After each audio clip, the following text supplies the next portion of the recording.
Traffic and Music. Baik, Sonora FM 92 Jakarta, News Traffic and Music. Selamat sore sahabat Sonora, salam olahraga ya. Saya harus mengucapkan salam olahraga karena sore hari ini semangatnya, vibes-nya itu adalah sporty dan saya sudah bersama dengan tamu saya yang sporty juga dengan tampilan. Kita sore ini memakai jersey ya Mas ADP ya. Iya. Mas Betul, Adi Mas Yudi. Prinantio, selamat datang. Terima kasih sudah hadir Terima di kasih, Studio sama-sama. Sonora. Dan ini adalah kesempatan yang buat saya sih sangat privilege Mas. Saya berbincang langsung dengan Mas ADP, wartawan senior harian Kompas yang 20 tahun, 2 dekade lebih berkecimpung di dunia sepak bola, bertugas di desk olahraga.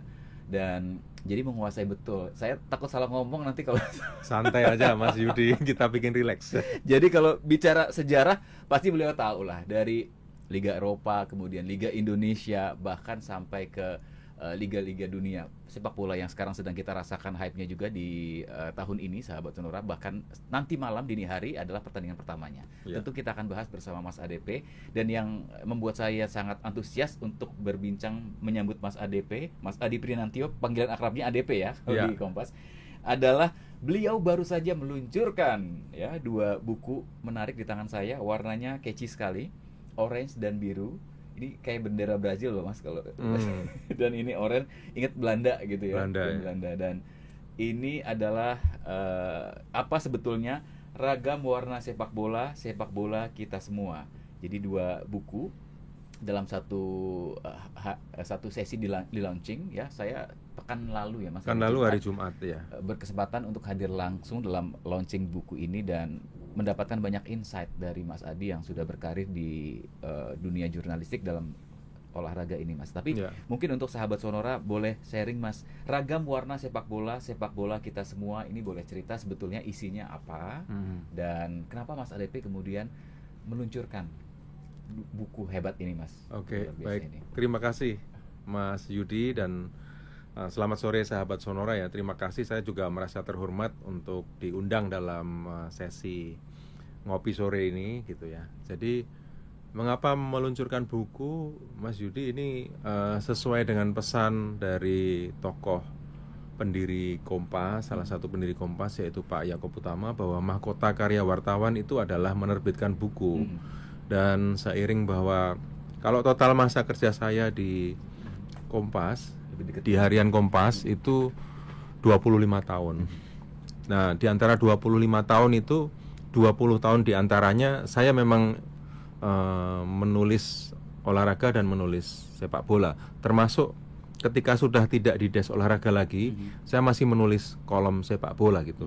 Sehingga kalau di total artikel olahraga saya dalam hal ini khususnya tentang sepak bola itu terbentang mulai dari tahun 2005 hingga 2025. Ya. Nggak terasa itu sudah 20 tahun. Dan saya berdiskusi dengan Mas Agung Setiahadi sebagai editor buku. Hasil riset Mas Agung, Mas Ang itu total artikel saya tentang sepak bola itu mencapai 3.534 artikel. Wow. Dalam 2 dekade. Nah kemudian kami berdiskusi dan harus menyeleksi artikel-artikel mana saja yang kemudian bisa menjadi buku. Dan syukur alhamdulillah sekarang tersaji dalam 2 buku ini, Mas Yudi. Intinya adalah bahwa kedua buku ini, sepak bola kita semua dan ragam warna sepak bola, meliputi 4 bab besar. 4 bab besar itu adalah sepak bola Eropa. Karena saya pernah meliput Liga Eropa, liga-liga sepak bola di berbagai negara Eropa dan Piala Eropa.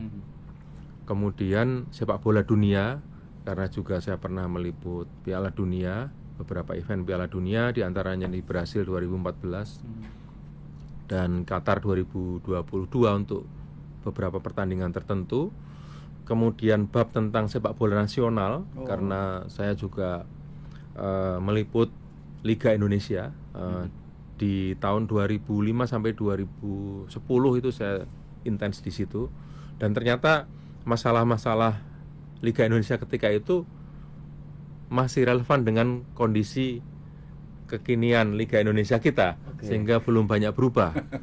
Nah, itu bab ketiga, dan yang bab keempat adalah legenda. Karena saya menulis beberapa sosok yang cukup legendaris di dunia sepak bola. Misalnya Diego Maradona ketika meninggal, itu saya ulas bahwa Diego Maradona itu pertama kali tampil di Piala Dunia adalah ketika Spanyol 1982, tapi meredup karena masih muda, kemudian dikawal terlalu ketat oleh backnya gelandang bertahan Italia Claudio Gentile, sehingga gagal membawa Argentina ke babak signifikan. Tapi kemudian 86 di Meksiko itu membawa Argentina juara. Jadi waktu itu saya ingat, jadi awalnya dia diganjal Gentile di tahun 82, tapi kemudian memperdaya Peter Shilton, kipernya Inggris, dengan gol tangan Tuhan, dan kemudian membawa Argentina juara. Itu ada artikel tentang itu juga. Tentang Paolo Rossi juga masuk bab legenda, karena tahun 82 sebetulnya Paolo Rossi itu nyaris tidak dipanggil di tim nasional Italia karena ada skandal Totonero di mana dia terlibat di dalamnya. Tapi pelatih Enzo Bersot itu tetap bersikeras memanggil Paolo Rossi, dan di luar dugaan ternyata Paolo Rossi menjadi salah satu pahlawan Italia membawa tim Azzurri menjadi juara dunia. Jadi itu 2 artikel diantaranya di bab legenda. Jadi 4 bab besar itu yang terhimpun di dalam buku ini, dan ya ini saya tentu persembahkan untuk para pecandu, pecinta sepak bola di Indonesia. Semoga bisa menjadi referensi jelang Piala Dunia 2026 yang nanti sebentar beberapa jam akan kick off. Betul. Siapa tahu dengan membaca ini, tebakannya bisa menjadi lebih jitu atau analisisnya. Kalau misalnya di dalam diskusi atau obrolan dengan teman-teman itu bisa menjadi lebih oke lah. Kurang lebihnya seperti itu. Jadi ini menarik ya sahabat Sonora. Jadi kita seperti belajar sejarah, kemudian juga tulisannya memang tidak hanya informatif tapi analisisnya mendalam. Mas ADP begitu ya. Terima kasih Mas.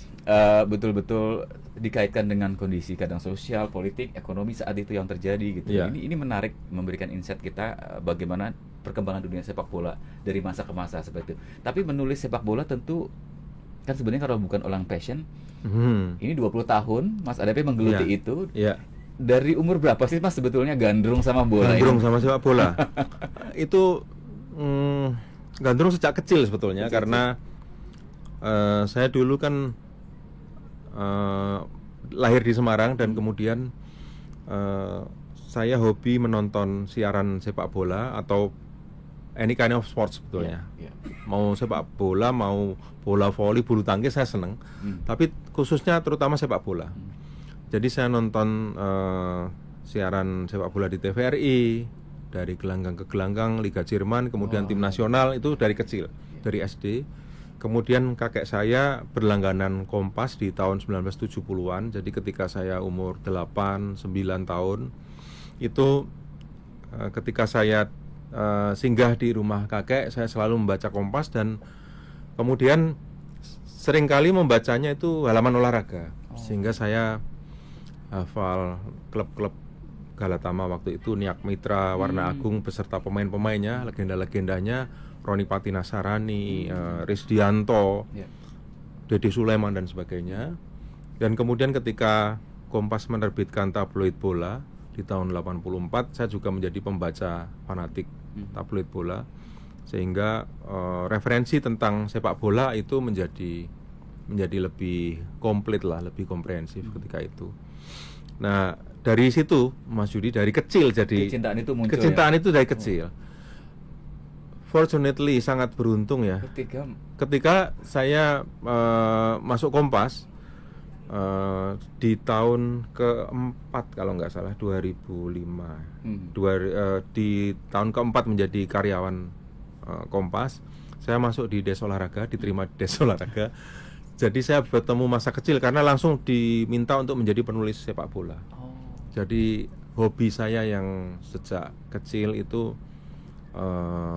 kemudian harus saya tekuni, dan itu tentu berkah luar biasa. Betul. Karena tentu tidak sulit kalau harus menekuni yang menjadi hobi sejak kecil. Jadi memang Akhirnya setelah itulah saya mulai menulis dan meliput sepak bola dari berbagai sisinya.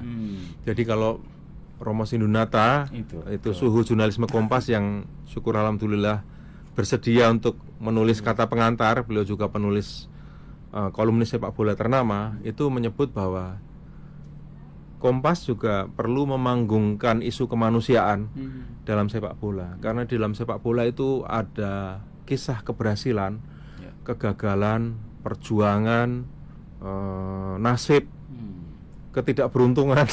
Karena kadang hanya dalam beberapa menit sebuah kesebelasan dari unggul menjadi kalah. Jadi kita juga nggak boleh jumawa ketika unggul, nggak boleh meremehkan lawan, harus tetap mengantisipasi berbagai kemungkinan. Itu kan sebetulnya pelajaran hidup. Betul. Ya. Jadi nggak boleh jumawa, sombong itu nggak boleh gitu, karena kita bisa dalam hitungan hari, hitungan bulan, hitungan tahun itu juga bisa berubah nasibnya. Itu sepak bola itu ibarat panggung kehidupan gitu, panggung kehidupan, karena semua kan serba fair ya. Siapapun yang bisa memasukkan bola di garis gawang lawan itu merubah nasib. Iya. Kurang lebih seperti termasuk itu. Nasib-nasib negara-negara yang akan berlaga di Piala Dunia nanti ya, Mas. Iya. Kemungkinan bisa saja terjadi. Ada banyak semua kemungkinan bisa terjadi. Jadi ini Piala Dunia pertama dengan kontestan 48 tim ya. Dan banyak tim yang debut di putaran final Piala Dunia kali ini. Ada Tanjung Verde, ada Curaçao dan sebagainya. Kemudian tim yang sudah mengejutkan Piala Dunia, misalnya Maroko yang 2022 itu mencapai semifinal dan menjadi semifinalis dari Afrika pertama di Piala Dunia, itu siap juga mengejutkan. Norwegia yang sudah lama tidak mengecap lolos putaran final Piala Dunia, kali ini akan tampil dengan beberapa pemain andalan seperti Odegaard dan Erling Haaland. Itu juga menyimpan potensi-potensi yang kalau diremehkan itu bisa menciptakan kejutan. Ibaratnya Italia yang pernah 3 kali juara dunia kalau tidak salah ya, 3 kali juara dunia juga tersisih di kualifikasi gitu. Jadi tim-tim yang sudah mapan itu jangan anggap remeh siapapun gitu. Nah, sehingga memang di sini menariknya karena kebetulan juga konteks sosial politik, geopolitik internasional juga kompleks ya. Ada ketegangan Amerika Serikat sebagai salah satu tuan rumah dengan Iran, sehingga tim Iran juga ketika mau masuk AS itu ada yang visanya di hari-hari terakhir itu digantung, tidak menentu. Ada wasit asal Somalia yang ditolak, sementara dia wasit terbaik Afrika, padahal dia sudah sampai Miami. Itu juga fenomena-fenomena yang mungkin membuat berbagai tim itu harus lebih siap dari sebelumnya, karena sebelumnya tuh hype pesta itu lebih tercipta, tidak ada ketegangan politik dan sebagainya. Kalau ini ada ketegangan politik juga. Jepang itu di dekat markasnya itu harus menjumpai lapangan latihan yang jauh dari layak di Meksiko. Ya. Jadi saya lihat itu videonya. Itu viral. kan rasanya nggak terbayangkan itu. Seharusnya itu should not be happen lah itu. Harusnya tidak terjadi. Jadi, nah ini memang berbagai kompleksitas Piala Dunia ini rasanya akan membuat siapa yang menjadi juara itu betul-betul tim yang teruji. Mas, ini menarik ya, Mas ADP menulis banyak sejarah liga-liga Eropa gitu. Kalau melihat tadi cerita Mas ADP bahwa sekarang tuh banyak orang-orang baru bermunculan, tim-tim baru yang kemudian menjadi debut sebagai finalis begitu ya. Apakah sekarang kemampuan sepak bola itu sekarang sudah semakin merata? Kalau dulu mungkin bicara Eropa adalah pusat, segala Amerika Latin. Sekarang Asia, bahkan Timur Tengah, banyak kekuatan-kekuatan baru muncul yang kemudian semakin terlihat di panggung dunia gitu. Betul.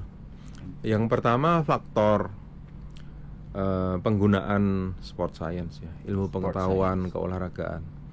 Menurut saya negara-negara Eropa itu salah satu yang menjadi terkemuka dalam mempraktekkan ini. Meskipun negara-negara Asia itu dan juga beberapa negara Amerika itu juga tidak ketinggalan. Afrika juga sudah mulai. Salah satu indikatornya adalah dulu ada asumsi dan memang itu terbukti ketika Piala Dunia berlangsung di benua Amerika, tim Eropa tidak pernah juara. Dulu begitu. Makanya Uruguay juara di 1930, 1950, 86 itu juaranya itu Argentina dan sebagainya. Tapi Amerika pernah juara di Eropa ketika di Swedia 1958 juaranya Brasil. Tapi anggapan itu sudah terbantahkan ketika Jerman juara di Brasil 2014. Jadi Eropa juga bisa menguasai Amerika. Jadi artinya kalau bukan karena sport science menurut saya tidak bisa itu tercapai gitu. Jadi Jerman menggunakan kekuatan sport science, alat ukur yang jelas. Gitu. Pemain-pemainnya diukur dan kemudian intelijen olahraganya juga bermain ya. Dia mempelajari bagaimana pemain lawan kalau nendang penalti itu biasanya ke kanan atas atau ke kiri bawah atau seperti apa. Itu dipelajari. Eropa menurut saya cukup piawai di situ dan kemudian di tuan rumah netral seperti Afrika Selatan itu juaranya juga Eropa. Spanyol mengalahkan Belanda. Finalnya sesama Eropa di Afrika Selatan. Spanyol ngalahin Belanda 1-0 lewat gol Andres Iniesta. Jadi Eropa itu menggunakan sport science yang terukur. Sangat terukur. Yang kedua, mengapa kemampuan sepak bola sudah demikian merata? Liga-liga di beberapa negara, terutama negara-negara dunia ketiga, itu sudah mulai banyak diwarnai oleh bintang-bintang dunia. Misalnya Cristiano Ronaldo bermain di Liga Arab Saudi. Nah, kemudian Messi bermain di Liga Amerika Serikat. Amerika Serikat itu olahraga utamanya adalah bola basket dan kemudian tenis. Jadi ketika mereka menjadi tuan rumah 1994, sepak bolanya memang mungkin ya segitu-gitu aja gitu. Mereka dikalahkan oleh Brasil di babak, saya kurang lupa, mungkin perempat final atau apa. Tapi untuk ketika itu 94 mereka kalah di babak itu sudah pencapaian. Nah sekarang itu sudah ada Messi di Inter Miami. Kemudian ada Son Heung-min main juga di Beckham beli sahamnya. Beckham juga punya saham di klub Inter Miami itu ya. Jadi menurut saya sudah lebih progresif karena sudah ada bintang-bintang level dunia. Menurut saya itu akan sedikit banyak mendongkrak kualitas tim nasional mereka. Kalau liganya lebih baik, pasti akan berpengaruh kepada pemain timnas mereka dan timnas mereka. Karena pemain Amerikanya sendiri akan banyak bisa belajar tentang kedisiplinan, tentang bagaimana mereka menambah jam latihan gitu. Karena rata-rata pemain bintang itu pasti menambah jam latihan. Setelah latihan bersama klub, mereka latihan sendiri. David Beckham itu selalu menendang free kick, tendangan bebas dari kanan karena dia memang bermain di sayap kanan. Jadi dia memasang orang-orangan itu, dia berlatih sendiri gitu. Sehingga meskipun pemain lawan mengantisipasi tendangan bebas David Beckham dan hampir selalu dari sayap kanan, David Beckham akan tetap bisa menciptakan gol karena dia harus memaksimalkan sudut sempit.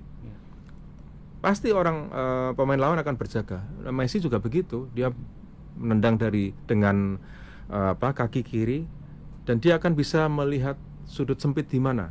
Roberto Carlos juga sama, tendangan pisang itu dia pelajari bagaimana dia bisa menghindari barikade pemain lawan dan kemudian masuk ke gawang lawan tanpa bisa diantisipasi oleh kiper. Jadi menurut saya liga-liga dunia ketiga ya seperti di Amerika Serikat, kemudian Arab Saudi, Jepang, Korea, Australia sudah mulai banyak disemarakkan oleh pemain-pemain bintang dunia setelah mereka selesai dalam tanda kutip dengan liga di Eropa ya, di kelas 1 dunia lah, Spanyol, Italia, Inggris, Perancis, Jerman. Mereka berlabuh di sana dan menyemarakkan sehingga memang kekuatannya bisa menjadi lebih merata. Itulah prediksi akan menjadi makin sulit. Jadi tim-tim konvensional juga tidak bisa sembarangan, tidak bisa menganggap remeh. Mereka harus betul. memastikan bahwa konsep permainannya itu bisa dijalankan untuk menjinakkan ya, dalam tanda kutip Lawannya. Iya, gitu. Sedetail itu ternyata sampai mempelajari bagaimana pergerakan. Wah, keren Iya. juga. Dan Iya. sebetulnya cerita Mas ADP tadi tercapture juga di buku ini ya, beberapa cerita Kurang tadi. lebihnya begitu. Jadi Iya. silahkan kalau Anda mau detail, mau tahu ya, ada di dua buku ini ya, sahabat-sahabat Sonora. Dan kabar baiknya hari ini ada sepasang buku ini, boleh dibilang sepasang ya Mas? Sepasang buku. Untuk ya. satu sahabat Sonora yang beruntung, silahkan untuk Anda yang mau bertanya, boleh tanyakan langsung, boleh via WhatsApp atau juga via kolom live chat ya di kanal YouTube Sonora FM, karena kami berdua live streaming. Silahkan bisa Anda sampaikan di 0812 122 9200. Nah, karena tadi Mas ADP sudah menyinggung perkembangan sepak bola di negara dunia ketiga, kita harus bicara Indonesia nih Mas. Tapi ya, baik. kita akan jeda sebentar Mas. Baik. Kita di segmen berikutnya akan elaborasi, dan tentu saja gegap gempita Piala Dunia untuk juga hadir. Ini Kompas juga sampai menerbitkan edisi khusus ini ya. Nanti kita akan bahas seperti apa keseruannya di segmen berikutnya. Tetap bersama kami di Ngopi Sore hanya di FM 92 Sonora Jakarta. Sonora FM 92 Jakarta. News, Traffic, and Music.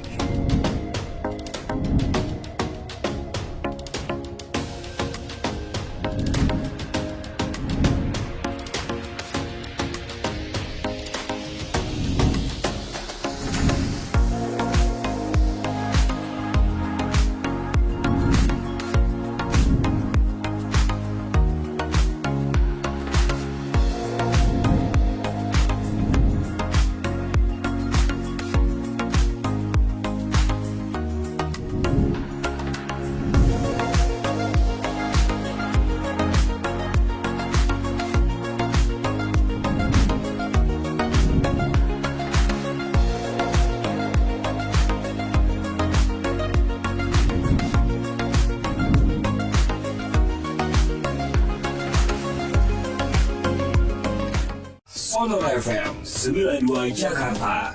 News, Traffic, and Music.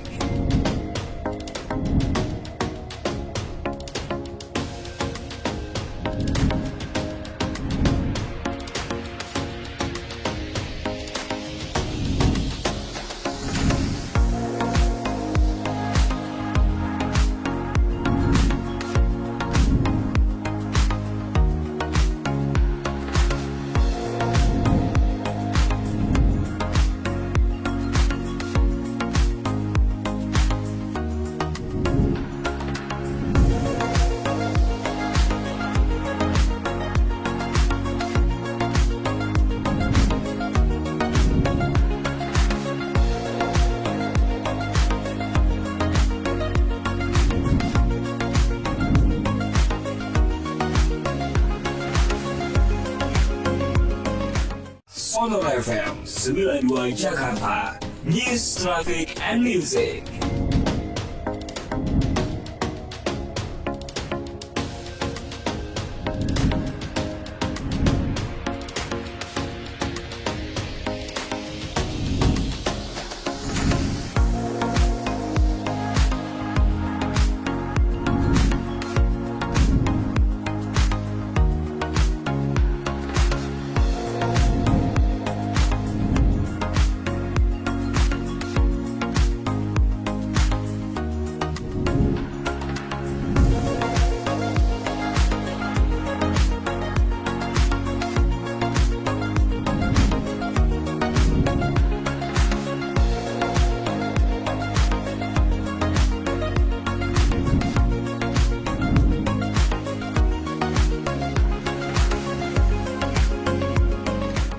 Sonora FM 92 Jakarta.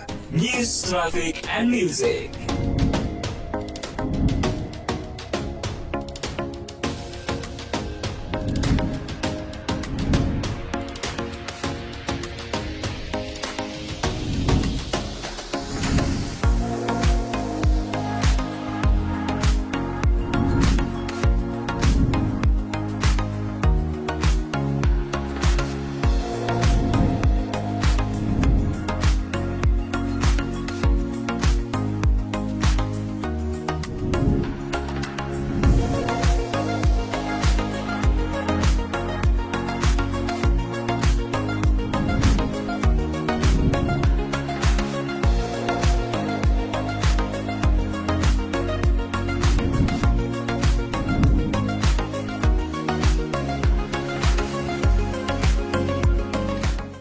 Sonor FM 92 Jakarta, News, Traffic, and Music.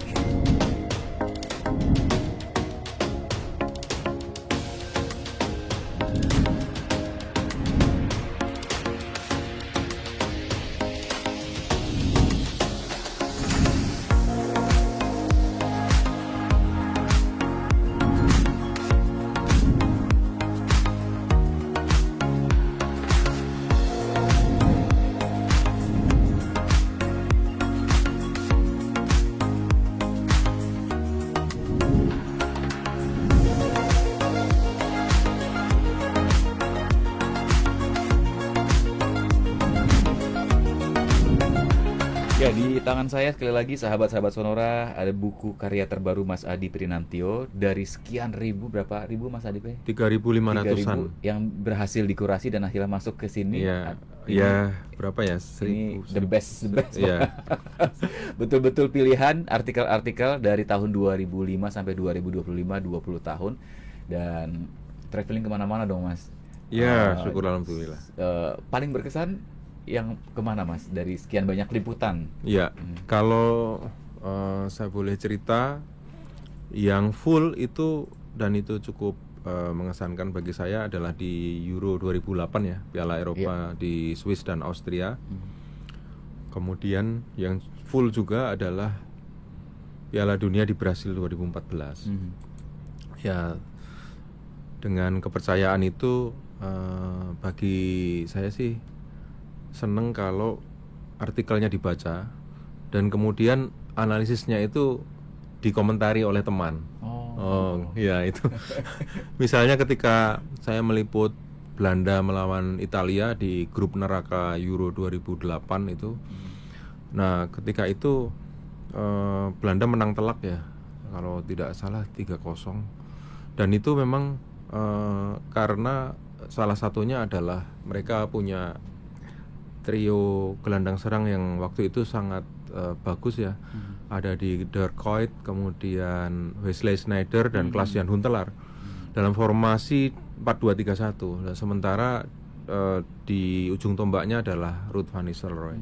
Jadi dengan daya gedor yang sedemikian kuat itu Belanda bisa menang telak lawan Italia meskipun kipernya waktu itu juga masih Gianluigi Buffon.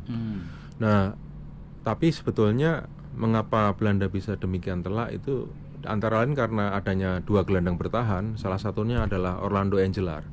Dan ketika saya menyinggung tentang peran dua gelandang bertahan itu, ada beberapa teman yang mengomentari, wah itu cocok dengan waktu itu kami obrolkan di kantor. Jadi hal-hal semacam itu membuat saya makin bersemangat untuk bagaimana supaya liputan itu saya mengamati betul dan kemudian ternyata apa yang saya sajikan dalam tulisan itu sejalan dengan yang ada di benak kawan-kawan.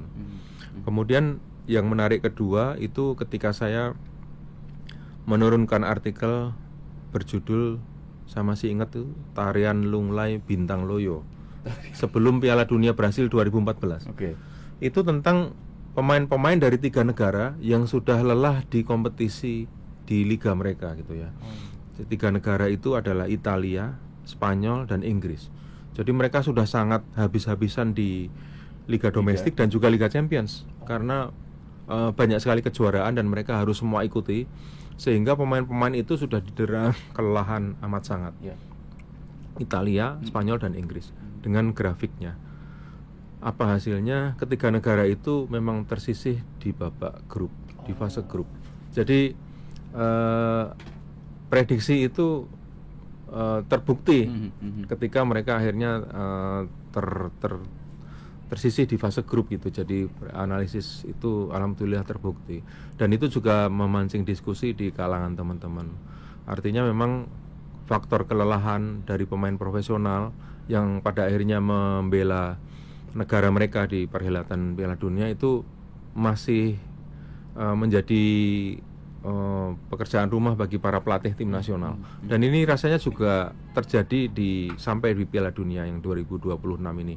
Dan kita harus mencari tahu seperti apa strategi dari pelatih-pelatih menyiasati tingginya jadwal, ketatnya jadwal dari para pemain ini gitu. Kalau saya dengar dan saya baca itu salah satunya pelatih Inggris ya, Thomas Tuchel itu mencicil pemanggilan tim Inggris. Jadi Training tahap pertama itu adalah mereka yang tidak terlalu banyak dimainkan di klub. Tahap kedua yang levelnya sedang. Tahap ketiga adalah pemain yang paling banyak dimainkan di klub. Sehingga penyesuaian dengan jadwal dan sebagainya itu sangat menyesuaikan dengan jadwal klub. Nah, kita perlu melihat seberapa manjur strategi ini gitu. Karena memang kalau melihat jadwal klub sekarang itu kan sangat gila-gilaan. Artinya kalau saya tanya ke Mas ADP jawab tim siapa yang paling menang, analisanya sudah sampai ke belakang ya Mas ya. Sudah. Harus berbagai hal harus ditimbang gitu. Iya. Berbagai hal harus ditimbang. Menarik, saya harus info Mas ADP untuk sahabat-sahabat Sonora yang ingin dikuatkan insight-nya soal sepak bola begitu ya, dengan buku ini sudah ada di toko buku Gramedia seluruh Indonesia dan juga bisa belanja online di geraikompas.id. Silakan ya, bisa dicari dan memang ini menarik sekali, apalagi momentumnya pas Piala Dunia. Ya Mas ADP, kita ke pertanyaan yang utang tadi Mas.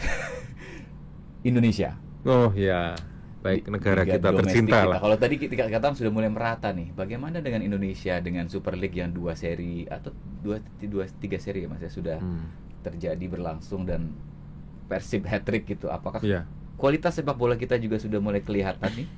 Kemarin kita sempat hampir aja masuk gitu ya, berpartisipasi di 2026 ini, tapi sayang sekali gagal gitu ya. Pertanyaan mendasarnya itu apa? Yang pertama adalah benarkah kualitas Liga Indonesia itu sudah meningkat? Yang kedua, benarkah tim nasional sekarang ini adalah representasi dari kualitas liga kita? Itu dua hal yang harus dijawab.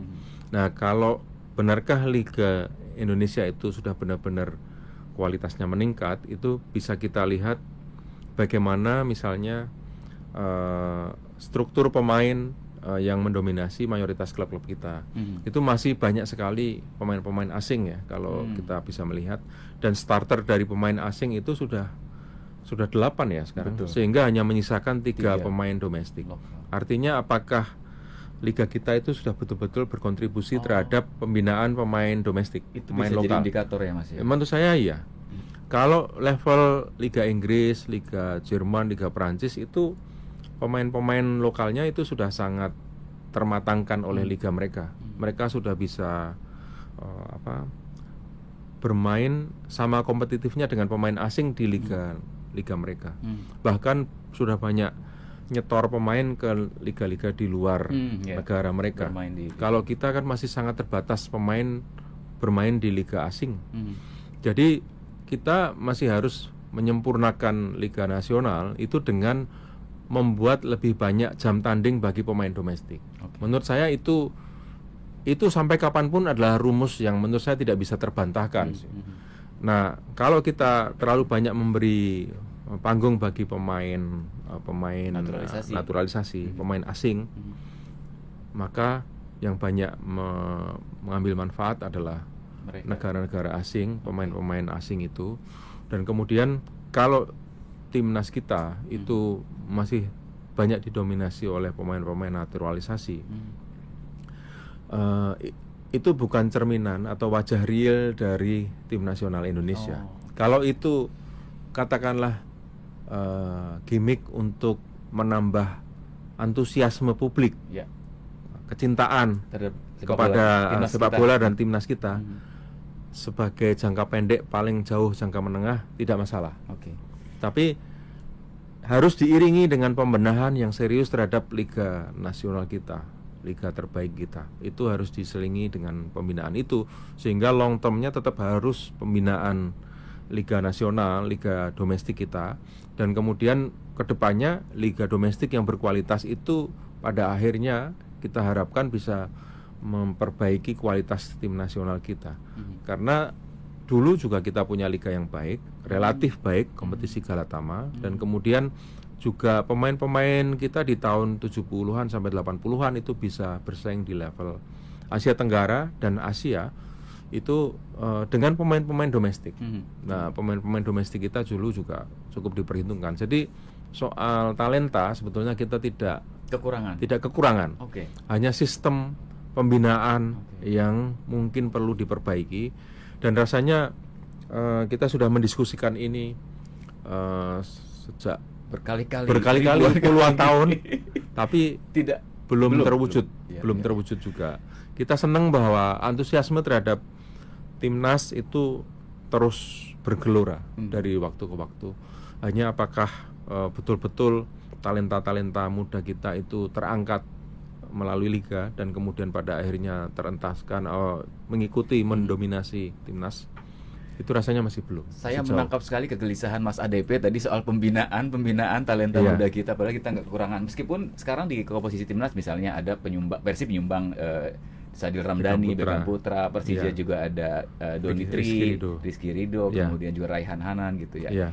Itu sudah mulai atau apa sih Mas yang bisa dilakukan untuk memaksimalkan kalau kita bicara supaya timnas kita adalah cerminan dari kualitas liga kita gitu. Kalau menurut saya perbanyak jam tanding pemain domestik. 8 starter untuk pemain asing terlalu banyak. Bikin 5 saja. Kalau menurut saya, pendapat pribadi, 5 saja pemain asing gitu. Itu juga sudah mendekati separuh. Katakanlah kan 11 starter, kan 5 sudah asing, 6 relakan untuk pemain domestik. Kita menanti panjang nggak masalah, tapi sistem sudah terbangun gitu.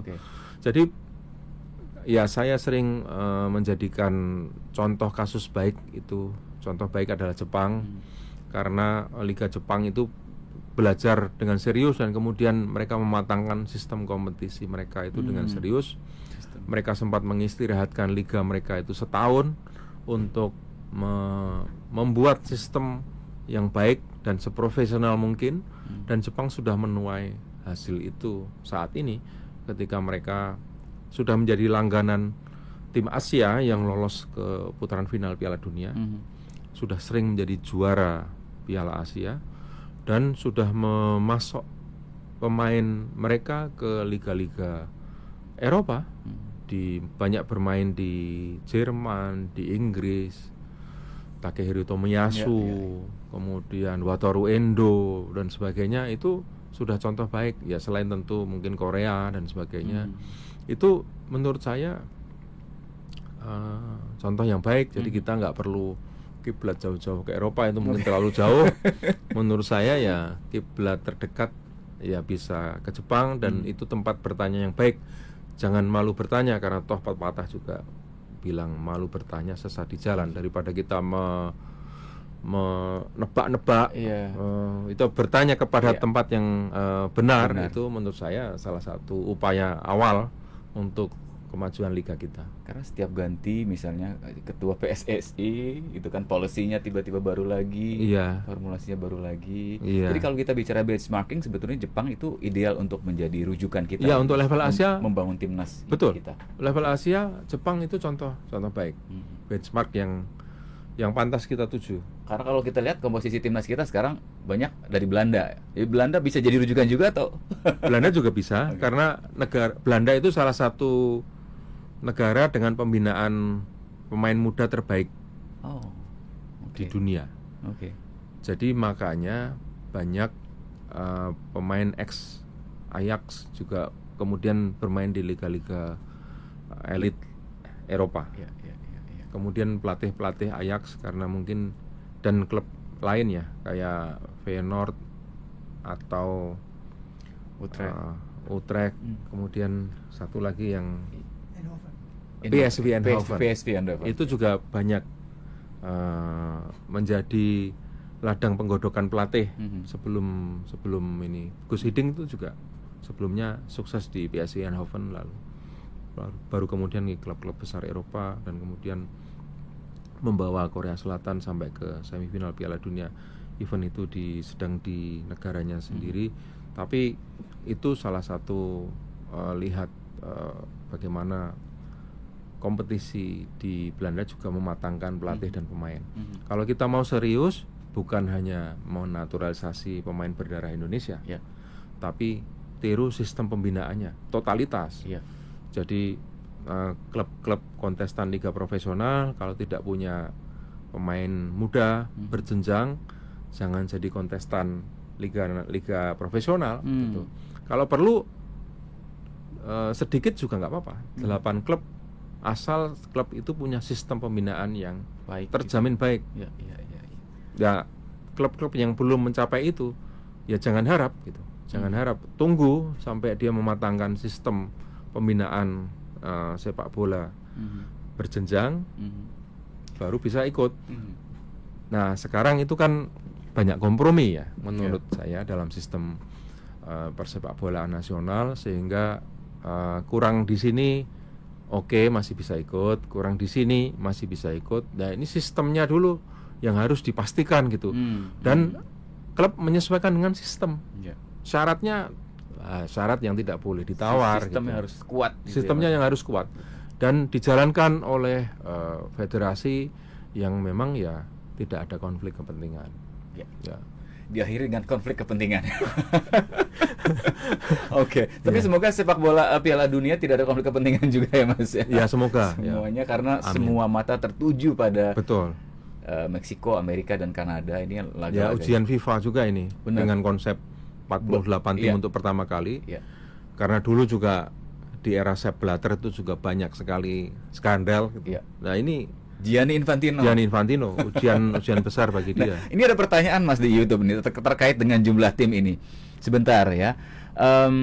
Apa yang menentukan tambahan 8 negara lolos ke 32 besar padahal tidak juara grup maupun runner up? Tidak adil bagi juara yang bertemu dengan runner up grup lain pada 32 besar. Ini dari @kiblot. Syaratnya adalah mereka menjadi peringkat ketiga terbaik ya. Jadi peringkat ketiga terbaik dari total 12 grup itu, itulah yang akan lolos ke 32 besar. Ya, peringkat ketiga terbaik ini juga sudah diterapkan di beberapa turnamen atau kejuaraan gitu.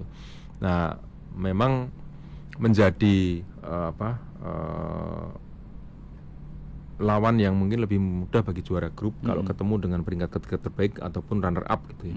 Tapi sekali lagi, kalau kita melihat persaingan yang menjadi lebih merata, itu harusnya peringkat ketiga terbaik yang lolos ke fase gugur itu juga menjanjikan penampilan terbaik. Ya. Jadi tidak ada main mata segala macam. Karena dulu pernah Piala Dunia juga pernah ada main mata, karena di Spanyol 82 kalau nggak salah, itu Jerman dan Austria bermain mata sehingga menutup peluang Aljazair gitu. Jadi siapapun harus benar-benar bertanding sampai menit terakhir demi negaranya dan demi prestis bahwa negaranya bisa tampil di Piala Dunia itu tetap sebuah pencapaian penting gitu, sehingga harus berjuang sampai detik terakhir sebelum laga diakhiri oleh peluit panjang wasit gitu. Jadi jangan titik darah, titik keringat penghasil penghabisan ya. Ya 90 menit plus ya. Ada tambahan waktu atau kalau memang masih seri di fase gugur itu ada extra time atau adu penalti. Mas ADP, ini menarik kalau tadi Mas ADP sempat membahas soal ada semacam mitos yang terbantahkan di mana ketika laganya ada di Amerika. Gitu, siapa juaranya, di Eropa siapa juaranya, bahkan di luar seperti Afrika Selatan siapa juaranya. Kenapa tim-tim dari benua Asia belum ada yang berhasil menjadi juara dunia padahal teknologinya cukup maju? Dari Pak Indra Inka ini. Ya. Asia dan Afrika itu unfortunately ya, bukan hanya dunia ketiga di politik ya, tapi juga di dalam sepak bola itu menjadi dunia ketiga juga. Dulu itu Asia dan Afrika itu sering disebut ya kontestan penggembira karena lebih sering gugur di fase grup. Dan kemudian ya lebih banyak diwarnai kekalahan lah ketika main di fase grup itu. Sebenarnya perubahan itu mulai di Jepang dan Korsel 2002 ya. Ketika Jepang dan Korsel tuan rumah bersama, dan kemudian Korsel itu bisa sampai ke semifinal ya di Poles pelatih Gus Hiding dengan menyisihkan Italia. Waktu itu golnya An Jung-hwan. Dia sebetulnya bermain di klub Italia waktu itu, Perugia kalau nggak salah, tapi dia justru mengandaskan Italia. Jadi An Jung-hwan dianggap pahlawan oleh Korsel, tapi di Italia dibully oleh dikecam habis-habisan oleh fans Italia. Tapi itu kan sepak bola gitu. Betul. Jadi, nah mulai dari situ sebetulnya, meskipun beberapa kali ada penampilan-penampilan yang heroik dari tim Afrika, misalnya Kamerun dengan kipernya Nkono di Piala Dunia. Waktu itu ngelawan Inggris, dia sangat bisa bersaing. Padahal Inggris waktu itu ada Paul Gascoigne. Itu Kamerun. Nah kemudian Arab Saudi dengan gol dari Said Al-Owairan itu mengejutkan Belgia. Ada juga kisah itu di buku, salah satu dari buku ini.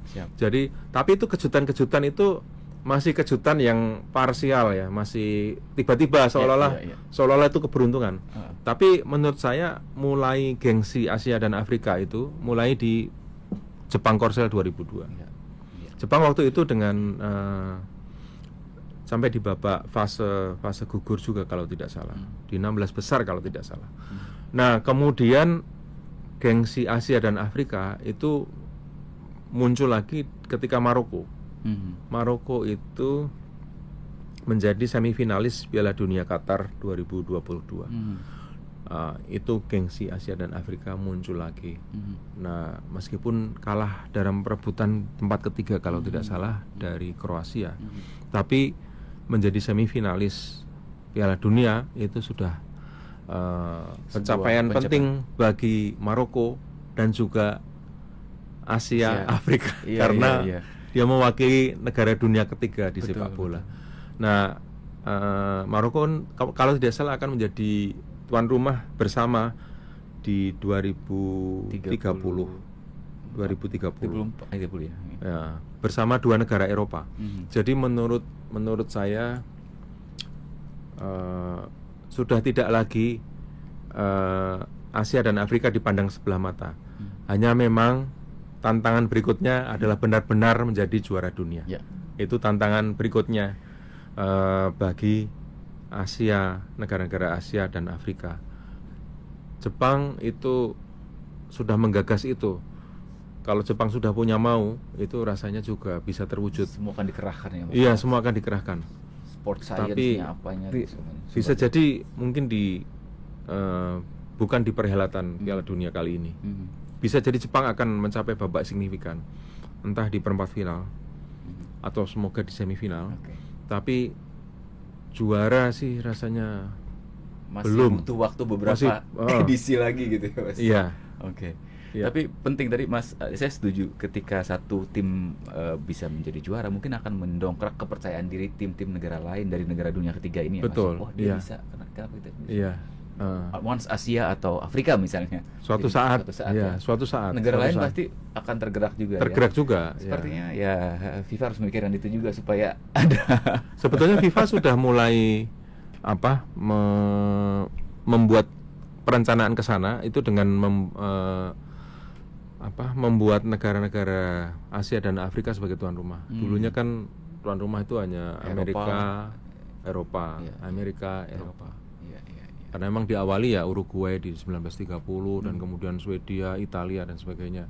Memang mereka lahir dan berkembang lebih dulu. Betul. Mau nggak mau pada akhirnya kiblat ya seperti itu.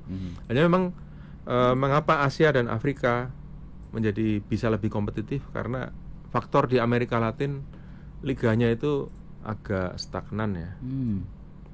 Sayang sekali karena itu pusatnya talenta berbakat. Secara natural sebenarnya mereka tuh sudah bermain bola. Lahir aja.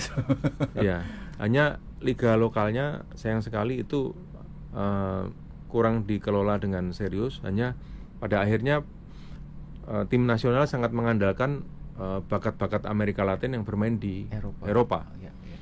Nah, makanya Brasil itu kan pada akhirnya berpaling pada pelatih Italia, Carlo Ancelotti, karena pelatih-pelatih domestiknya Brasil itu sekian lama itu belum muncul lagi, gitu. Nah itu artinya kalau ada yang sedang menurun, kita bisa berkembang. Asia dan Afrika bisa mengambil Sebenarnya kesempatan. peluang juga ya Mas. Peluang, buat peluang. buat Asia dan Afrika. Betul. Ya. Iya. Misalnya Brasil itu kan di beberapa perhelatan Piala Dunia terakhir itu kan tidak optimal. Padahal dia kan kiblat sepak bola ya. Di Brasil di tuan rumahnya sendiri kan ketika mereka tuan rumah kalah 1-7 dari Jerman di semifinal. Dan setelah itu di Piala Dunia 2018 di Rusia dan Qatar 2022 juga tidak mencapai semifinal. Artinya negara-negara besar itu juga bukan jaminan. Ya, artinya ini juga semoga bisa menambah kepercayaan diri bagi tim-tim Asia untuk bisa Bangkit lebih pede, gitu ya. bangkit. Ya. Termasuk Indonesia. Ya, amin lah. Mendidih kalau soal Indonesia nih Mas, darahku.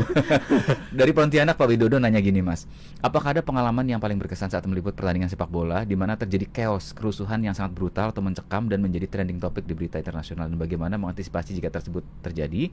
Kemudian hal yang paling berkesan saat meliput pertandingan sepak bola di luar negeri bagi Mas ADP sendiri, apakah ada hal yang istimewa buat para wartawan, misal menjadi peserta terbaik atau populer yang mana berita sepak bola sangat dinantikan oleh pembaca. Nah, ngomong soal liputan, Kompas juga liputan Piala Dunia juga menurunkan jurnalisnya langsung. Betul, yaitu Mas Prasetyo Eko yang hari ini berangkat ke Amerika, home base-nya akan di New Jersey. Dari harian Kompas dalam kurung kompas.id dan kemudian satu wartawan lagi yaitu Sam Bagaskara dari kompas.com yang akan berangkat ke Amerika Serikat di atas tanggal 20. Jadi mereka berdua yang dari Kompas Gramedia Media, KG Media yang akan meliput Piala Dunia 2026 secara langsung. Siap. Kita nantikan tulisan-tulisannya di kompas.id, harian Kompas. Betul, ya Mas ya. Kompas.com juga gitu ya. Penjawab pertanyaan tadi Mas, ada chaos gitu, antisipasinya gimana? Kalau chaos yang sampai ada berantem dan sebagainya, ada yang sampai di stadion kemudian desek-desekan dan itu alhamdulillah tidak pernah ya, tidak pernah. Tapi kalau pengalaman mewawancarai pelatih atau pemain sepak bola yang ternama itu ya itu saya jalani, layak disyukuri ya. Misalnya saya mewawancarai Arsene Wenger ya, Arsene Wenger saya wawancarai 2009 di Kuala Lumpur ketika Wenger itu menganalisis indeks pemain-pemain profesional waktu itu dan menjadi dutanya indeks itu. Kemudian Gus Hiding itu pernah saya wawancarai di sela-sela melatih Rusia di Piala Eropa 2008. Kemudian Rio Ferdinand, backnya MU, ini Mas Yudi pakai kaos MU ini. Ferdinand. Rio Ferdinand saya wawancarai di Jakarta ketika datang ke Jakarta. Kemudian Bobby Charlton, salah satu legenda timnas Inggris, itu saya wawancarai di Jakarta juga.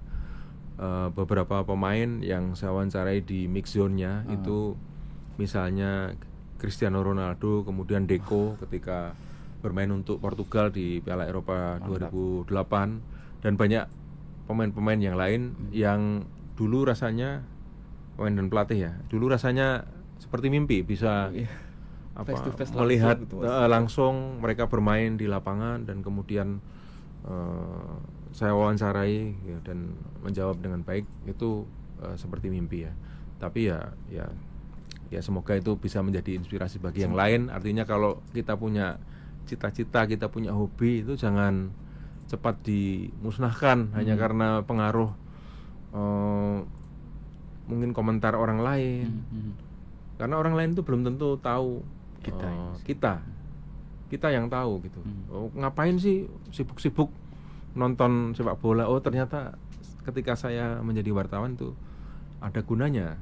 Referensi masa kecil misalnya, saya nonton Paolo Rossi itu kan umur berapa? 82. Saya umur 11 tahun.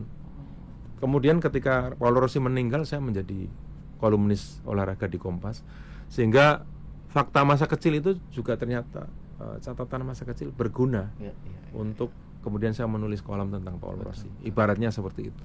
Jadi, memang kita nggak tahu kapan ilmu itu atau hal itu akan berguna. Akan berguna pada nanti. suatu saat nanti. Iya. Wow. Ternyata banyak mungkin ya. Saya harus baca ini semuanya. Saya terus terang baru baca semuanya Mas ADP.